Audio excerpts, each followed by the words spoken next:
Welcome. We bid you welcome. John Clauser, John Metal, the Metal Dad, coming to you from my music corner of the world as I clear my throat here again.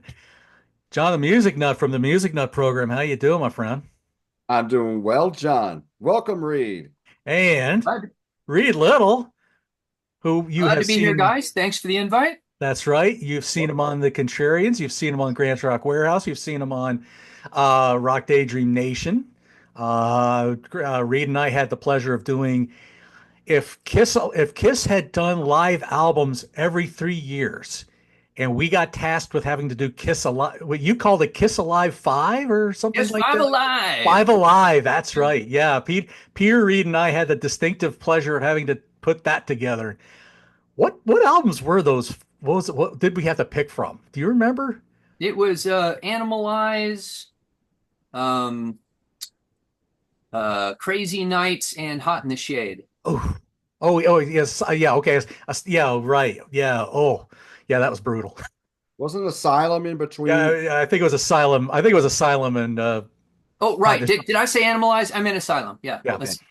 And I think we could use the two songs from Smashes, Thrashes, and Hits, but ooh, yeah, that was brutal. Anyway, but we ain't here to talk about Kiss. We're not. No, no, no, no, no, no, no, no, no. We're gonna go hang out on death row for with this up to the limit episode number 10 here.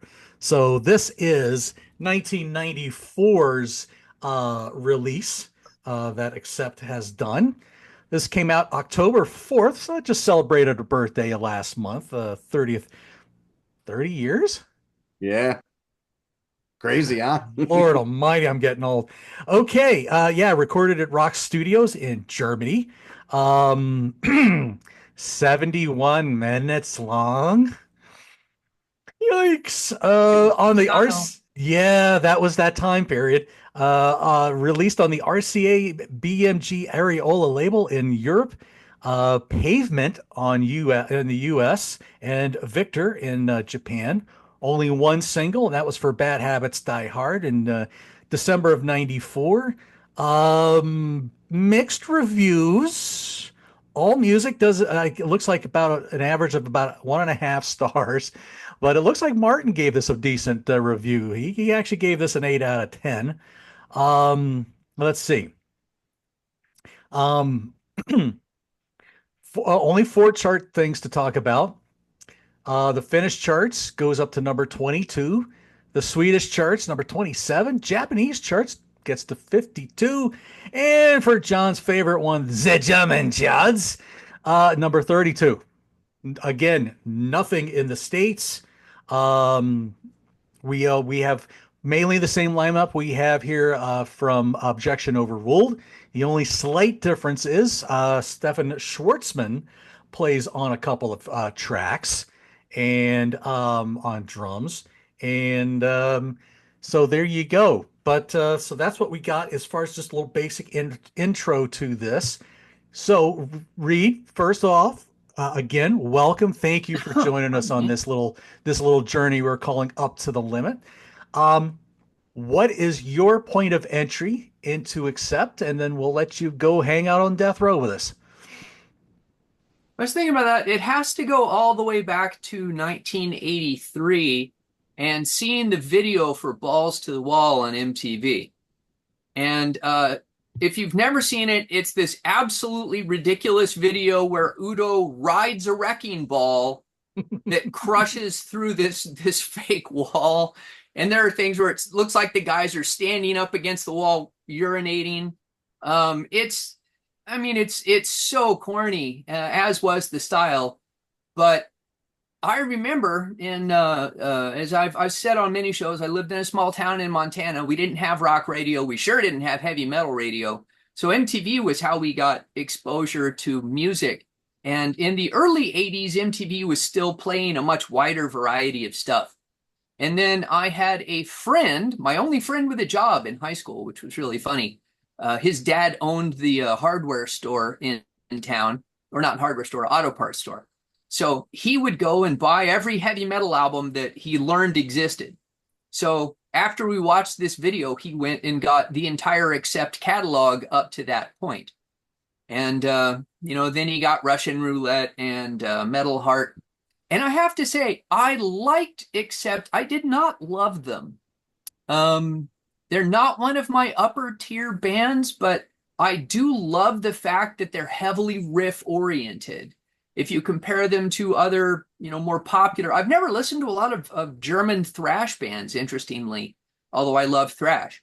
But if you compare them to Scorpions, which is really the only other popular German band from the early 80s, Scorpions is much more melodic. They're much more hook based, whereas Accept is very riff oriented. And I love that. Wolf Hoffman has always been a good riff writer. It's Udo's voice that I don't love. He has one of those love it or hate it voices, and most of the time he's just a little screechy for me. But he used to be hilarious because he's not a large man, which I sympathize with. I'm not a large man. I think I'm 4 inches taller than he is, though. And he would be in like black and white camouflage pants and an army shirt, and just looked kind of ridiculous. But he stood out because he had really spiky short hair, like a crew cut. It was a very different image. And I love that song, Balls to the Wall. They had a lot of great songs in the 80s. So I do remember getting Death Row as a new release in 1994. And I distinctly remember going to the store and seeing it and going, hey, Accept, they've got out a new album, and just picking it up to see what it sounded like. And we can go through what I thought of it here in a bit. Sure. All right. Well, the floor is yours, my friend. Yeah, we will let you go through the tracks. Okay. Well, I don't know what was said about the previous album, which was the other, people refer to them as the Black and Red albums sometimes, which you can tell from the covers to them. Except it was in a very weird place. They're down a guitar player, so they're really boiled down to the essence of the band at this point. You just have Wolf, you have Peter Baltes on bass, you have a drummer named Stefan. Apparently the last name doesn't matter as long as the first name is Stefan. And you got Udo back on vocals. Now, when you first drop the needle or hit play, because I got this on CD, no one was selling vinyl in 1994, you are immediately hit with a very different sound. And in context of the times, because I like to center everything in the time space where it's released, it's really not hard to understand why. So this is after what I call End Day. That's the day that Nirvana released Nevermind in 1991. The general narrative is that grunge kills heavy metal in the United States. I mean, to accept that narrative, you have to remove Metallica from the situation because the Black Album outsold every grunge album combined. So heavy metal is alive and well in the 1990s, but in very different forms. What it killed is hair metal. Hair metal was instantly off the radio. Hair bands went from selling out arenas to playing local clubs.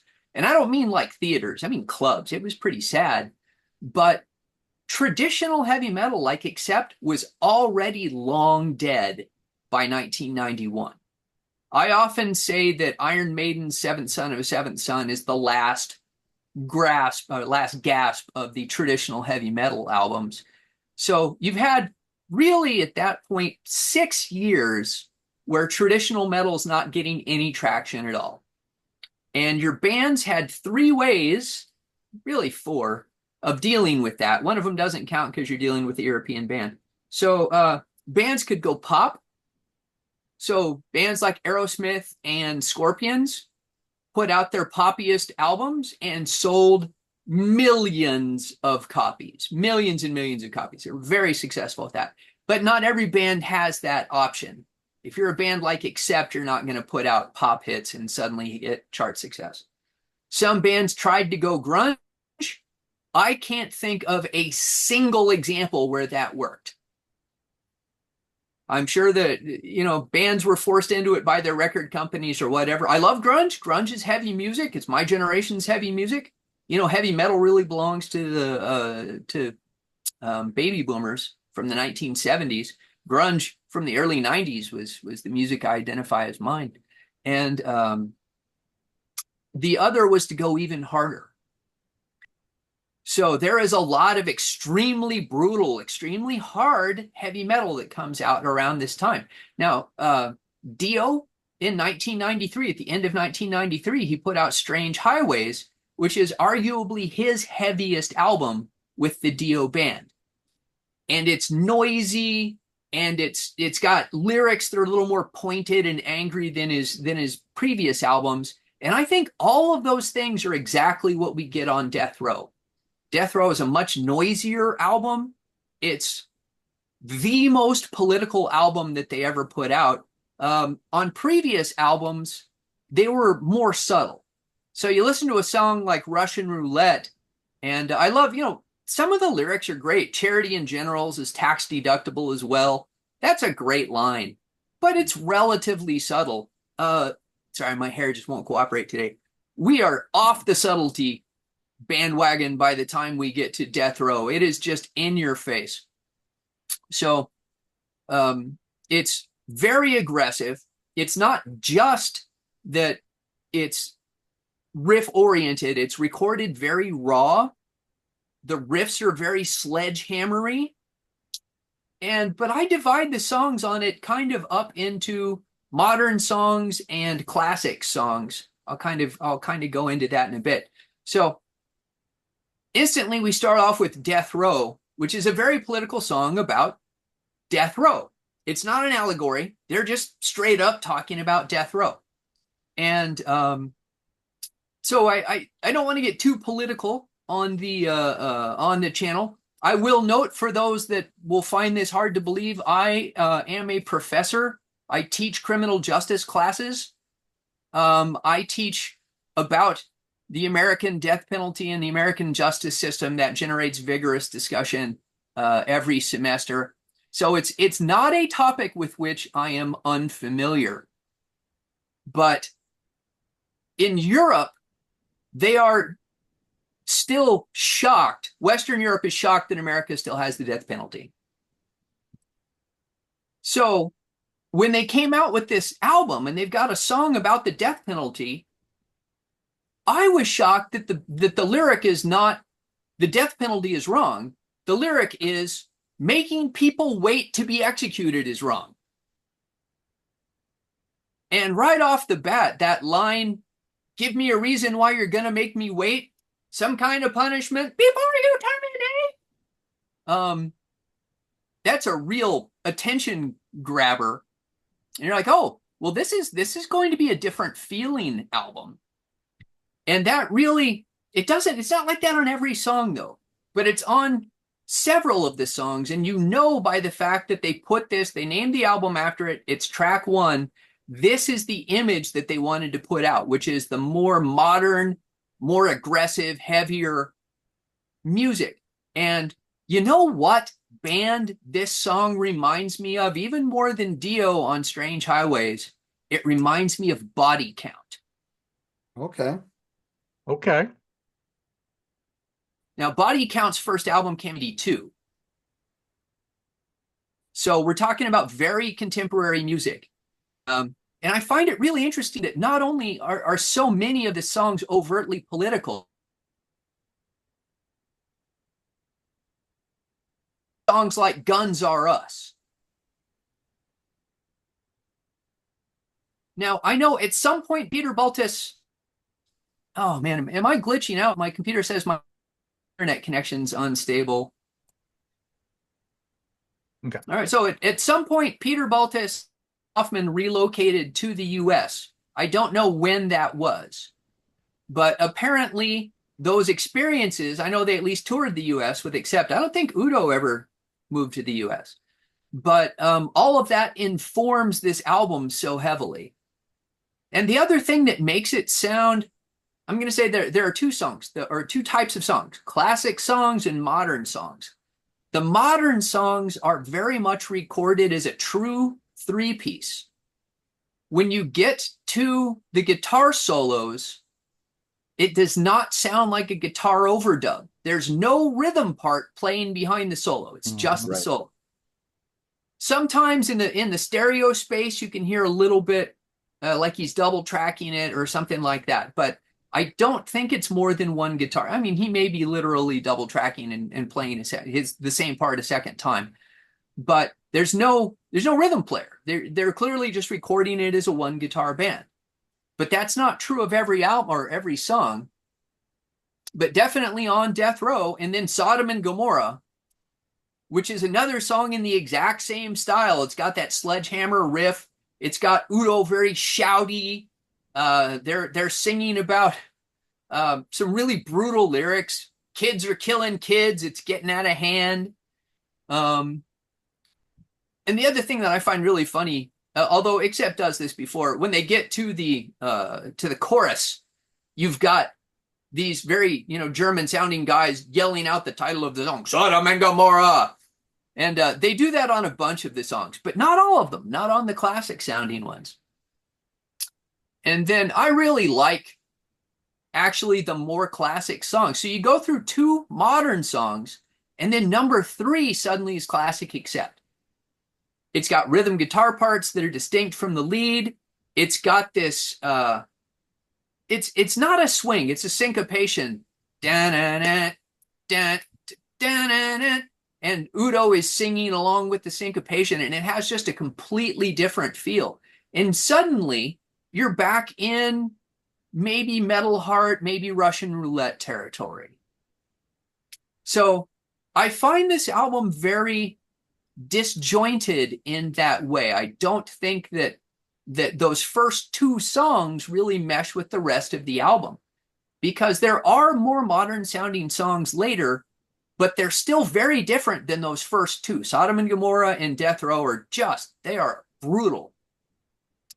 I don't know. Oh, Guns Are Us, again, I was saying that one's clearly a commentary on American topics, American gun culture, and it's a little jokey.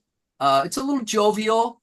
It's got that, gonna shoot your neighbor, gonna shoot your daughter. It's very, it's odd, but I think that's kind of that German sense of humor coming through. Interesting choice of subject matter to display their sense of humor. Dead On makes reference to Native American legend Geronimo. Again, very unusual reference for a German heavy metal band to bring up the plight of the Native American. And then we get to Like a Loaded Gun. I don't think that putting Like a Loaded Gun right after Guns Are Us was a great idea. Right. Even though the songs are not that similar, the titles are too similar. It starts off with a preconception. But then you get a story which is about a guy who's had enough and he's about to snap. Now that is very much, think of a movie like Falling Down. I meant to look up when that came out, but it was in that time period. So that was kind of just part of the zeitgeist at the time. I will say every one of these songs, I think, has a fantastic riff. Wolf has always been a good riff writer. And on this album, he's really combining that with, lifting all the guitar chores are his. So he's got some pretty interesting solos. He's doing some noise stuff that he didn't play around with on classic Accept. He's got fast blues passages, but he's also got classical passages. He has, he plays part of the saber dance in Sodom and Gomorrah. I was trying to remember, is it the song Russian Roulette where he plays the piece from there's one song where he puts in maybe it's Metal Heart. I have to go back and listen. Yeah, where he plays a classical piece, and then he actually in '97 he put out an album of all instrumental classical music done as heavy metal, and he has his 2 pieces on the end of this album, which I skip every time. So, but the rest of the album, really the rest of it is very classic sounding. Even the songs that don't have 2 distinct guitar parts, that they don't have that raspy edge to them that those first 2 songs have. They don't sound like Body Count. They sound more like Dio. So very much traditional heavy metal, very riff oriented. after a while listening to this, you kind of run out of interesting things to say about each song. Yeah, great riff. Oh, it's got an interesting solo. Oh, you know, Udo's voice, he's very shouty on some of them. And with his voice, it's really, I mean, you're really splitting hairs to determine which ones are the shouty songs and which ones are the not quite as shouty songs. But I prefer when he's in not quite as shouty a mode. In Generation Clash 2, and there's got to be a story there. I don't know what the story is. I know Generation Class, can't talk. Generation Clash was on the album Eat the Heat, which Udo did not sing on.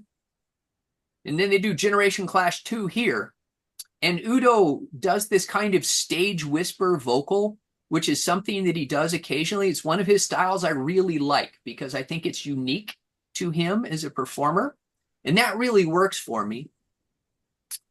And I swear I hear little pieces of Russian Roulette or Princess of the Dawn in that music because except was they always did these songs that were a little bit different than every other song on the album. It's not as riff oriented. It's more moody and atmospheric.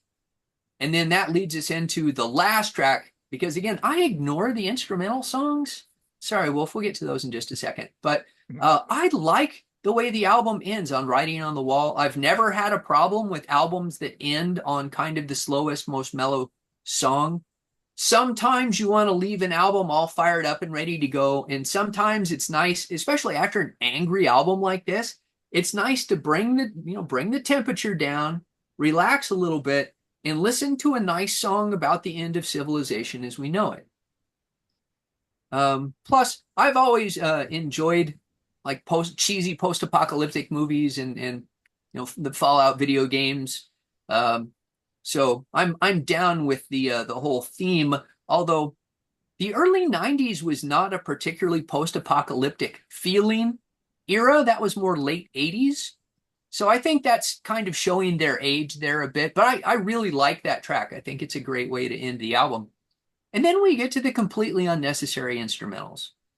And there's nothing wrong with them. But I don't think they're particularly astounding. They're not particularly interesting to my ear. And these days, I almost never listen to instrumental music. If there aren't lyrics, if there's not a singer, I'll listen to it once and then go, that was good. Don't need to hear it again. So I never listen to the last two songs. And if you listen to the last two songs, it definitely makes this album feel too long. Like you say, that was symbolic or systematic in that era. Everybody's like, we've got 75 minutes on this CD. We're going to use every minute of it. And of course, you really only got about 60 minutes uncompressed. And after that, you started squeezing the sonic space to fit the extra tracks on. But it's a good sounding album.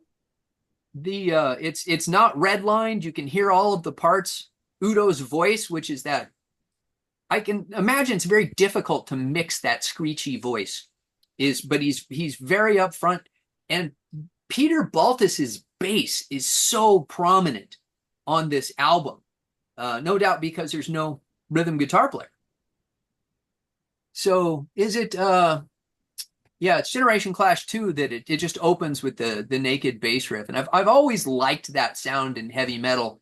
And then there's no guitar riff really to speak of in Generation Clash 2. It's just the bass holding down the riff.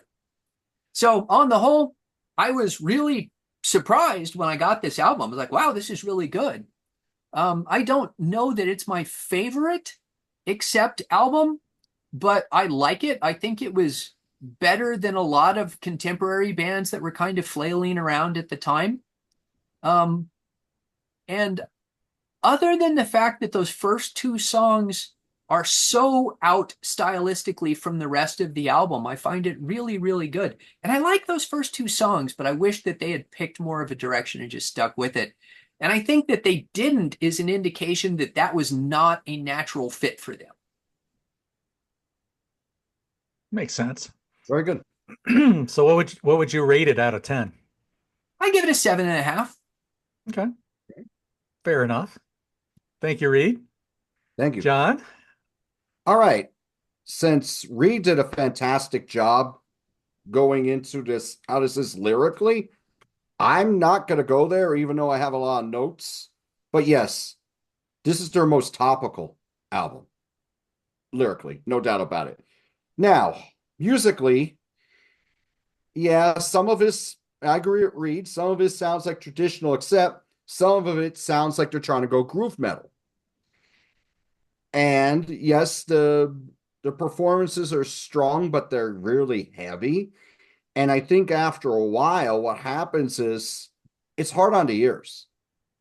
And the length, yes, we were making longer albums at this point, but I don't know if we were going 71 minutes too much in 1994. We're going an hour a lot.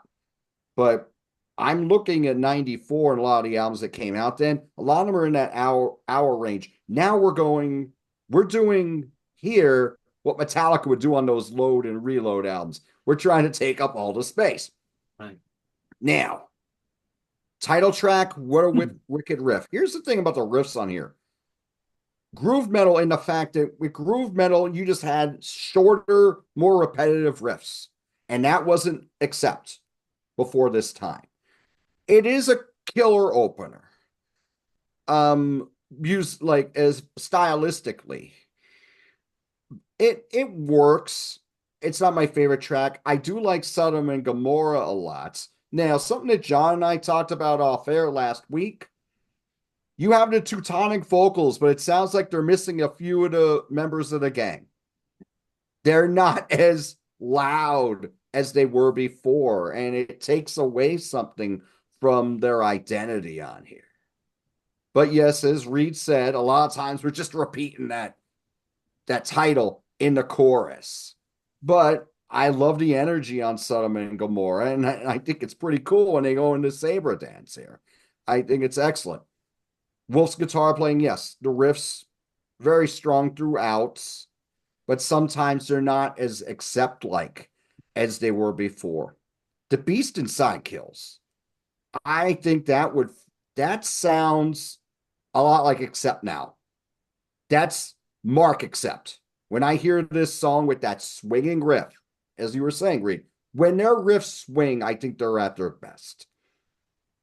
I think it's a great pre-chorus on it. It's mid-tempo, melodic, and menacing. It's still metal. It's still Accept. They still sound like part of their foundation. It would work earlier on the early albums, but it really sounds like what they would do after they broke up for several years. I think this is one of the stronger tracks on the album. Dead On. I love Dead On. I just love that groove. Dun, dun, dun, dun, dun, dun, dun.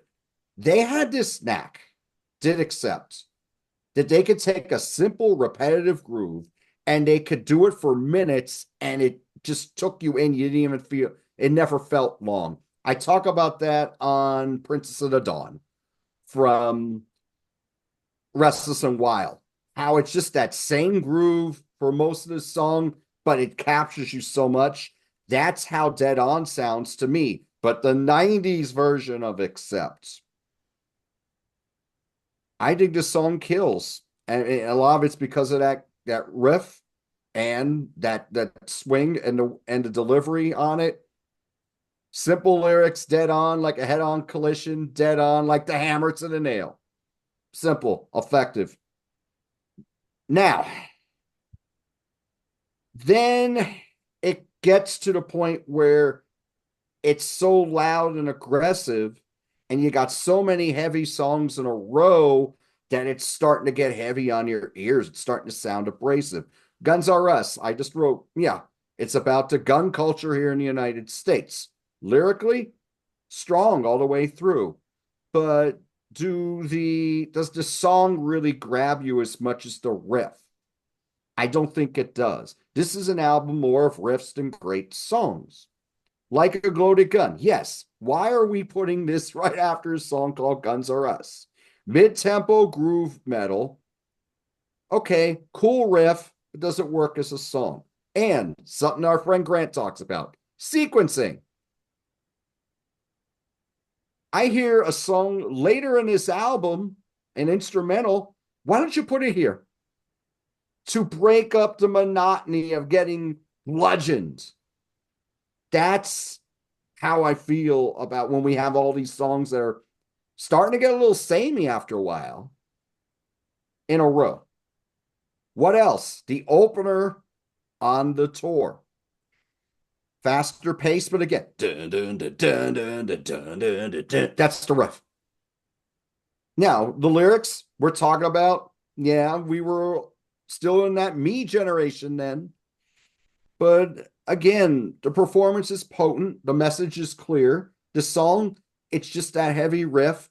And then it changes up a little bit in the chorus and it's dun, dun, dun, dun, dun. It's not accept. It's too primitive for accept. Stone Evil. Now, this is cool. We got nice drama in the pre-chorus. It's riveting. They ease back on a tempo on here. We got a little medieval guitar line here at the end. They're mixing it up a little bit. This song is a little better. Bad Habits Die Hard was the single. Very AC/DC.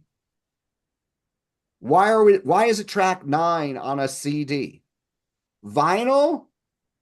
If you're going 2 sides to lead it off as the first song on side 2, okay, then it works. But it doesn't work as the 9th song on a CD because it's very melodic and memorable, very catchy chorus, nice musical bridge on it. We do have a few decent bridges on here, not like we had before, but there's still a few decent ones.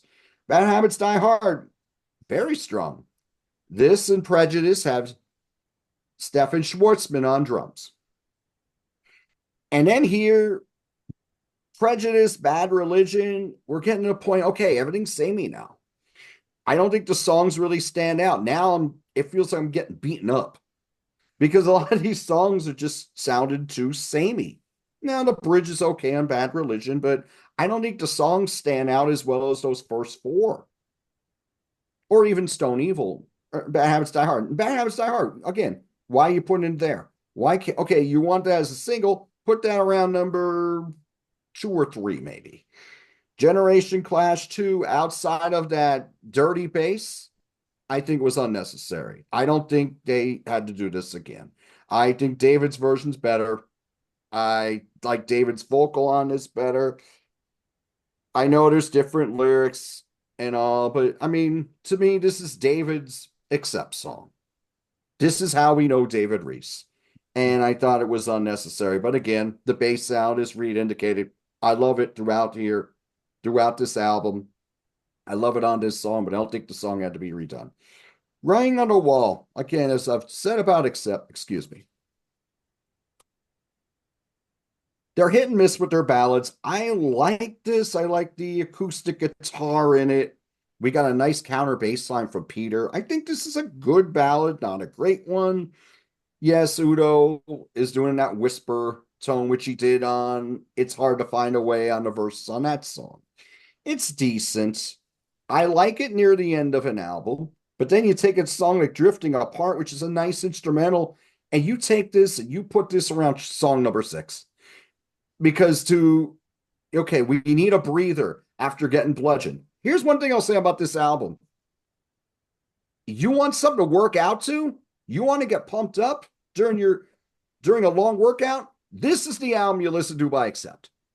This will get you in the mood. You're training for a fight? This is what you want to listen to. This will get you into it.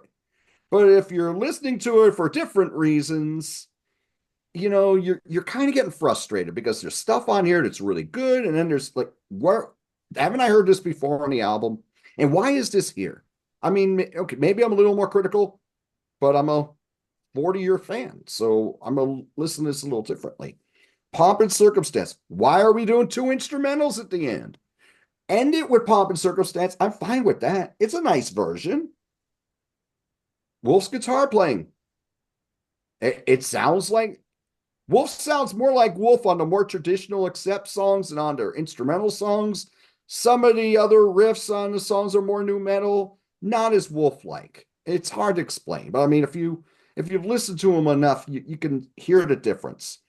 The sequencing's off. The production, it's good, but after a while, it is hard on the ears. There's a lot of good songs. It's way too long. We're going to do an album later on this series called Blood of the Nations. That's a long album too, but there's more variety. Here, it's mostly getting bludgeoned.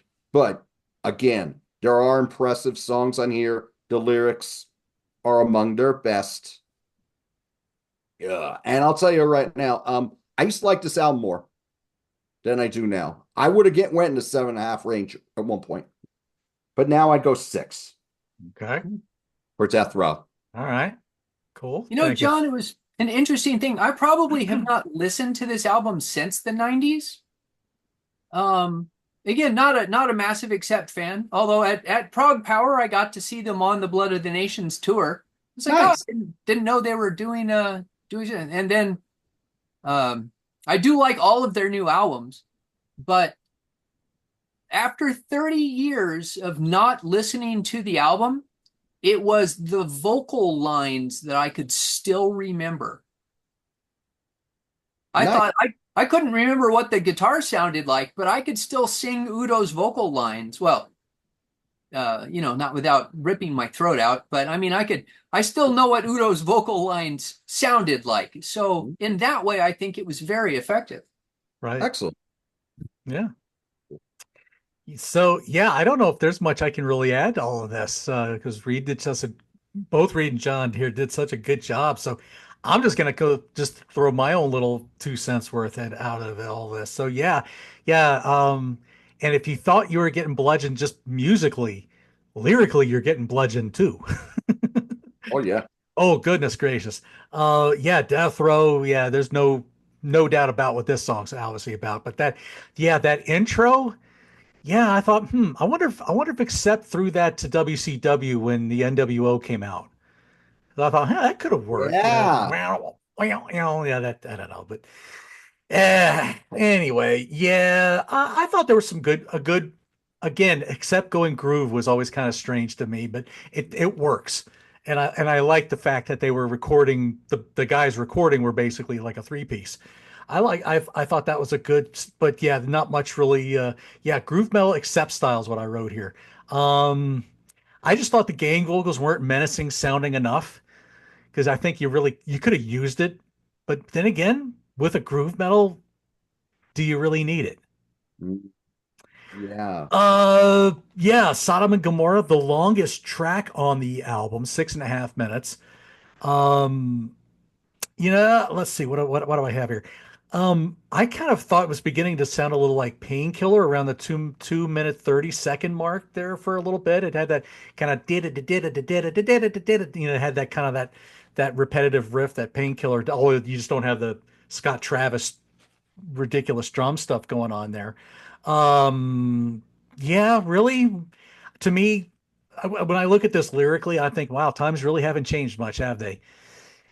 So many stories here as old as time, and boy, it's just they still haven't changed much. Um, let's see, gang vocals again. You'd need a lot more of a gang, but still, they're coming. Um, yeah, Beast Within or Beast Inside rather. Yeah, I love that. That the Beast. Yeah, I like what Reed was saying. That Beast, the Beast. Yeah, Bludgeon. Love it. I love the moody intro, pensive riff verse, brighter chorus. Kind of has a Dokken feel to it. I don't know why I wrote Dokken, and then Guitars swing like Dawkins. yeah, it Like does kind of swing a little My bit. Dreams is a very swingy guitar sound. I The riff is very swinging. hmm I That's what I would get from that. Yeah. I kind of felt like in the interlude and bridge, kind of went to almost like a Judas Priest sound there a little bit. That's kind of what I got there. Basically, it's just repeating the verses. It's like it repeats the entire song. So again, why does it need to be almost 6 minutes long? I don't know, but still pretty strong track. Dead on Groove March. That's what I put down. Groove March. Because Accept likes to write these kind of like march like things. And now Yes. they put a groove to it. Didn't know there would be such a thing. Groove March. Again, very interesting lyric topics here. Guns Are Us.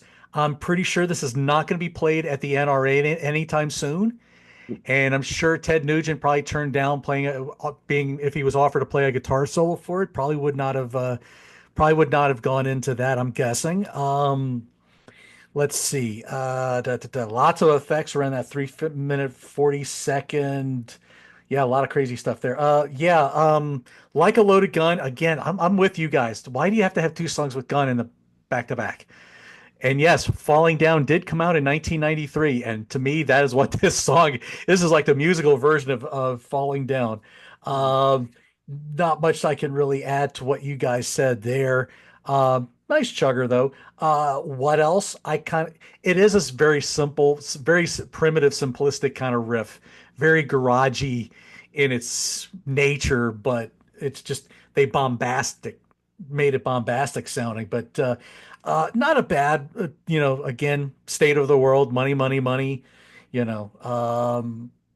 Let's see. Stone Evil, great track. I love that intro. Um, Kind of sounds like something I would hear from the Ripper era later on. I don't know why. Just kind of gives that feel. Another political song. It's like the generations can change, but they still aren't. Bad Habits Die Hard. Yeah, I agree. Sounds like I could see Angus playing this and Brian singing it. Mhm. Not much. Although the lyrics are pretty true here. We all have a lot of bad habits, I think. Prejudice, nice rocker, social issues. I was just watching something about Rodney King, and I was just, and my notes here is like, can't we all just get along? That was like his famous line Right. after the LA riots and stuff. But um, Bad Religion, another energetic rocker, political in nature. Generation Clash. Okay, this maybe a little bit more fleshed out than the original. A little bit more beef that I was looking for from the Eat the Heat version. Completely different lyrics, totally different feel. Yeah, you get a lot of um, what I would call, I think Wolf trying to sound like Zach Wilde in a few spots in the solo with that, that heavy, vibrato-y riff kind of thing or whatever it was he was doing. But I like the little addition of the vocal like they do with Balls to the Wall in the riff to add to that. It's very subtle, but it's nice, nice. I agree though. I think I like David Reese's version better. Um, I don't know. The lyrics just don't grab me on this one like they did with the Eat the Heat version. Um, I agree with you guys. They should have just ended the album with Writing on the Wall and just called it quits. Nice ballad. You need a palate cleanser after all that. And then two you get two instrumentals. You get one that sounds like something that Steve Vai left off an album, which is drifting apart to me. And then I'm still as I was listening to Pomp and Circumstance, I'm still waiting for Randy Savage to go, ooh, it just wasn't happening, wasn't coming. Um, to See, and I, me, it I almost always sounded just like associate TSO. that song with high school Well, graduation. that So it's too. like, oh, so you've graduated from listening to this album. Yes. Go. There you go. That's like, I don't think I can add anything more to that.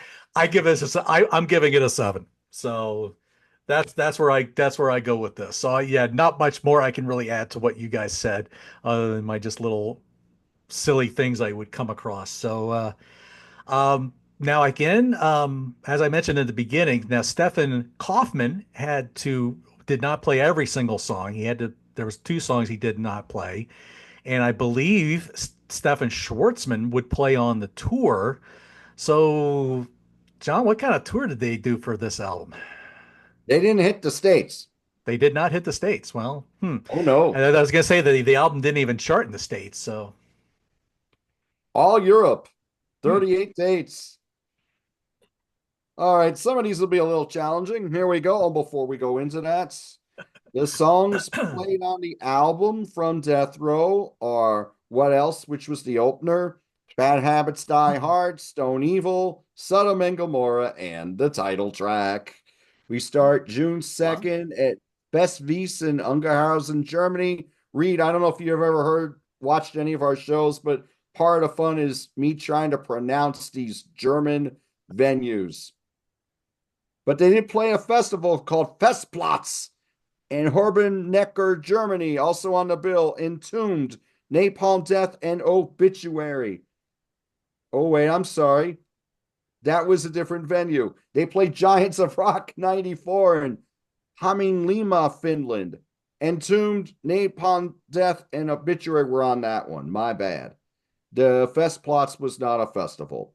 But then September 17, we go back to Germany for Sportgeland at Eppendorf, Germany. We play Rock House in Vienna, Australia. I'm sorry, Austria. Palagluciner Velki Soul in Prague, Czechia. LKA Longhorn in Stuttgart, Germany. Now, when we're in Germany and some of these other European dates, the opening band is Mental Hippie Blood. If you know anything about Mental Hippie Blood, please put it in the comments. They were supporting the album called Pounds. My mistake. Festplatz was a festival. My bad. Also on the bill, Vicious Rumors, which I've heard of, Thunderhead, Axis, and another band I just saw recently, Creator. Yeah. So that was the Nice. June 4th date at Festplatz. Yes. Alexandra in Copenhagen, Denmark. Stadschalat at Olofsrum, Sweden. Tavasti in Helsinki, Finland. Palladium in Stockholm, Sweden. Rockefeller Music Hall in Oslo, Norway. Major Jits in Lund, Sweden. Karin in Gothenburg, Sweden. And Rodon Club. I know they've played Rodon Club quite a bit in the last several tours here. In Athens, Greece. That would be the last show on the tour. They only did 38 dates, and they didn't have set lists for too many. So there you go. There you go. Short and So sweet. the one method that I did not mention earlier for bands to survive grunge as heavy metal acts was to only tour Europe. Yes. Or if they had enough money to pay for the plane, it was to go to South America. Because in the 90s is when the South American crowd started basically funding the existence of a lot of heavy metal bands. Or Eastern Europe, but apparently Eastern Europe still at that time provided enough logistical challenges that only certain bands could do it. But you could still, in the 90s, do a pretty good career playing Greece and Spain and Germany and Scandinavia. But coming to the US to play, to 150 people at a little bar someplace that was out of reach for a European band. Mhm. And just to go into the future, I think they were doing a lot of that for the next album, Predator, because they actually did a US tour. And yes, they're playing small clubs. Yeah. Hmm. So there you go. All right. Well, so Reed, what kind of things have you been appearing on the Contrarians mostly, or what have you been doing video wise that we could be plugging for folks to check you out and go for? Let's hear. So basically, every month I host one or two videos for the Contrarians. Marco is very nice. He usually lets me pick the topic that I think sounds most interesting, and then I host that one because I like to participate in the chats. I know sometimes the hosts are a little more passive. And over on Rock Daydream Nation with Peter Kerr, he's been doing a series of best song, worst song album runs, and we did Rainbow and Deep Purple. Those are pretty interesting shows. It's pretty funny. There's one song from the Rainbow catalog that is almost universally picked. If you go through the comments under the video, almost everybody has it listed as one of their worst picks. It's from the Joe Lynn Turner years. Let people see if they can figure out which song that is. There you go. So there's some homework for you folks. Go check out those best and worst shows. And yeah, Peter's been doing a lot of Deep Purple family tree type stuff lately. He's really been on a major tear with that kind of stuff. So that's awesome. John, how about you? What you got coming up in the pipeline? Okay, well, by the time this show comes out, John and I will be on Grant's Rock Warehouse amongst a very strong panel where we're going to talk about our top 10 favorite tracks from 1985. I will be, I actually have just filmed a show right before we came on here today, my top 10 favorite albums from 1980. So be on the lookout for that. Then Lizzie Thursday continues on my channel, the Music Nut program, where I will review their the first of their two 1976 releases, and it was their breakthrough here in the United States, and that's Jailbreak. So that will be coming out on November 7th. And I got a lot of other stuff in the pipeline. I did a show with Jake Not From State Farm. I'm going to be on his channel next week. We're going to talk about the fourth Megadeth album called Rust in Peace, a classic in the thrash genre. So there you go. There you go. So yeah, so there you go. So we got lots to look out for. I guested on Trevor's from last week's episode from the Killer Course Metal Show. He had a live stream going on for us, so I got on that for a few minutes and yacked for a little bit, and then joined Mike Lodano on the return of Harrison. So that was always good to have Harrison back on there. But yeah, 1985. Yeah, that'll be a fun one. That's right.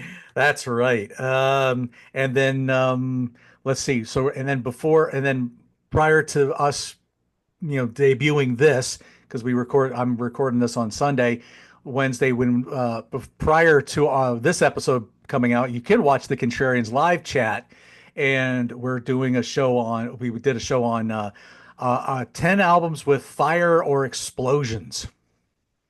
Oh, okay. That's the topic for this week. So that, yeah, that ought to be really good the day after election day. So anywho, so yeah, it's always tune into those. Those are always a lot of fun. Those are always live chats. But yeah, folks, whatever you tell me what y'all think of Death Row. Let's hear your thoughts about this. And I mean, let's even talk about this very bizarre cover. Oh, yes. So if you notice the birth date on there, is that Udo's skull?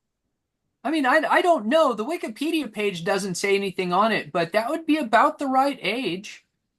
I Actually, think Udo was born 52. yeah, Oh, yeah, yeah. okay. He's a little older. Now. Yeah. August 4, 59. That might be Wolf. Yeah, maybe it is. That's quite possible. Maybe. Yeah. I know Udo's a few years older than Wolf. I don't know. It's still a very bizarre cover. So anyway, but yeah, next week for episode 11, we'll be talking about. Oh, wait a minute, wrong Predator. Oh yeah. We're talking about. Oh, it's still the wrong No. Predator. Still the wrong Predator. Yes, that's the right Predator. Oh boy, you can't. On CD. Yes, you can't. It's a shame you can't see the album cover that well because of the dark, and then you have the glare. But yeah, so because there is actually something all kind of hidden in there somewhere. But It is. It's weird. yeah, there you go. You can kind of see like a cougar or something. I don't know, but anyway. So we'll be talking Predator next week with our good friend Jake Knott from State Farm. So yeah, look for us on his channel because I just did peak cells with him too. So there you go, folks. Reed, again, thank you, my friend. First time on my music channel, my music corner, if my memory serves me correctly. So yeah, thanks for the invite. Glad to have you on here. Of course, John, be sure to like and share and subscribe to his channel. Like, share, subscribe for me. Let us know what you think about Death Row. Next week, we'll talk to you about Predator. Until then, rock forever, y'all. We'll see you soon. Bye-bye.